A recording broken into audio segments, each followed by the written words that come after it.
What drives the stock market? What makes stock prices move?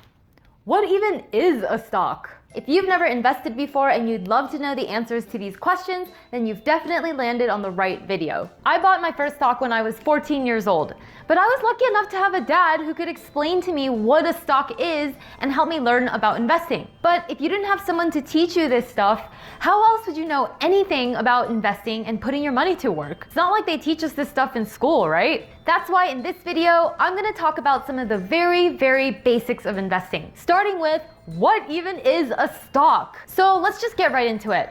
To understand what a stock is, let's go back in time and do a little history lesson. The origins of the stock market started way back in the age of Christopher Columbus, when a group of enterprising Dutch merchants wanted to send huge ships over to the New World to start trading spices, silk, and all kinds of other foreign exotic goods. This required lots of capital that no single merchant could come up with on their own. So groups of investors started coming together to pool their money and become co-owners in these trading companies. These ventures were called joint stock companies. And shareholders started buying and selling their stock with other shareholders and investors. And thus, the stock market was born. If this is making sense so far, let me know by giving this video a thumbs up. The idea was so successful that joint stock companies started popping up all over Europe. As the volume of shares and number of companies increased, it became critical to have some sort of organized marketplace to buy and sell these shares. So stock traders started meeting up at a London coffee shop, which became the centralized marketplace to buy and sell shares. Eventually, they took over that coffee shop and changed its name to the stock exchange. So that's how the first stock exchange was born, the London Stock Exchange. Today, there are stock exchanges all over the world, with the New York Stock Exchange and the NASDAQ being two of the largest and most important exchanges. Okay, so that's it for our little history lesson. Now you know that a stock is a piece of ownership in a company, and its origins came from the need to pool money together in order to fund big business ventures. This concept of pooled ownership in businesses is what makes it possible to build huge companies like Apple, Walmart, Southwest Airlines, and Coca-Cola. It takes billions of dollars to build a company like that, and most people just don't have the money to do that on their own, unless you're Elon Musk. Elon Musk started Tesla on his own with $70 million of his personal money. But even Elon Musk eventually brought in outside investors in order to keep scaling the company. So on June 29th, 2010, he did what's called an IPO, or an initial public offering. An IPO is when a private company first starts offering its shares to the public. Before the IPO, the only way to buy shares in Tesla was to call up Elon Musk. Hi Elon, it's me. Listen, I want to talk to you about buying a piece of your company. But now, after the IPO, Tesla's shares now trade freely on a stock exchange, so anyone who has a brokerage account can buy stock and become a part owner in Tesla. So that's the difference between shares of private companies and shares of public companies. You generally can't buy shares of private companies because there's no centralized, standardized place to buy them. But anyone can buy shares of public companies easily and conveniently. So the stock market is where you can buy and sell shares of these publicly traded companies. Most companies start out as private companies, and when they get big enough, they can do an IPO and become publicly traded companies. Notice that I'm using the word stock and shares interchangeably. They basically mean the same thing, except that shares are the units of measurement. So you would say, I own stock in Tesla. Or you could be more specific and say, I own 50 shares of Tesla stock. So now you know that a stock is a piece of ownership in a business, and you know that the stock market is made up of shares of publicly traded companies. Now let's talk about stock prices. This is what comes up when you Google Apple. You can see the stock price right here, and that the market cap is $862 billion. Market cap is the total market value of a company's outstanding shares. So for all the investors out there who own Apple stock, their shares collectively are worth $861 billion at the current stock price of $187.41.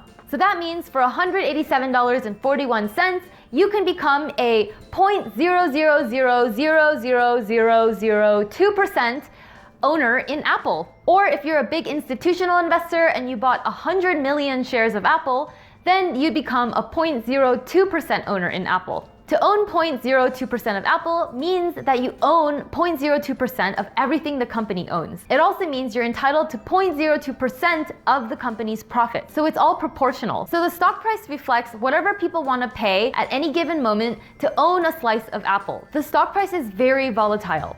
It moves a lot, all the time, 24/7, and movements in stock prices often have nothing to do with the actual earnings potential of the company. So I want you to keep that in mind. The stock price is very unpredictable in the short term, while the company's underlying value and earnings potential is much more stable and predictable. Let's quickly go back to the story of our Dutch merchants. Their trading company is absolutely killing it, and they're making huge profits. Let's say there's 10 shareholders, which means the profits get split up 10 ways, and that puts $100,000 in each shareholder's pocket every year. If one of the shareholders offered to sell you his piece of the company for $100,000, would you do it? The answer is hell yes. Since each shareholder gets $100,000 every year, if I buy his piece of the business for $100,000, I'll make back the purchase price in just 1 year. Now, what if he offered to sell it to you for $1 million?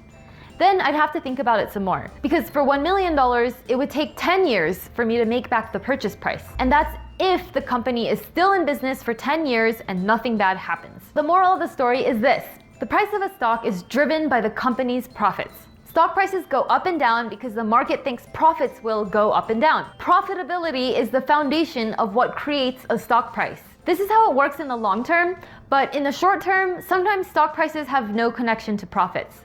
For example, right before the dot-com bubble crashed in 2000, there were internet companies with no realistic prospects for revenue, but they were trading at sky-high prices. This happens when market participants who lack knowledge get greedy, and this happens more often than you think. I want you to be very aware of this. Stock prices that have no connection to profits ultimately correct. It might take a while, and you might even get lucky and make a quick buck or two, but stock prices always come back to true value, which comes from a company's profitability. This goes both ways. If a company's stock price is too low relative to its profits, then the stock price will eventually go back up. Benjamin Graham, one of the greatest investors of our time, explained this concept in his book, The Intelligent Investor. He said that in the short run, the market is like a voting machine. So it's a popularity contest between the hot firms and the not so hot firms, and it's all depending on the opinions of the general public. But in the long run, the market is a weighing machine. It's very precise, and it assesses the real substance of a company. So if there's just one thing you take away from this video, let it be this: what drives stock prices in the long run is a company's actual underlying business performance, and not the public's emotional opinions about the company in the short run. For more beginner-friendly info on stock investing, make sure you also check out these 2 videos here. And if you're new to the channel, hit that subscribe button for more awesome videos every week. Always remember to go after your dreams unapologetically and to live life on your terms. Cheers.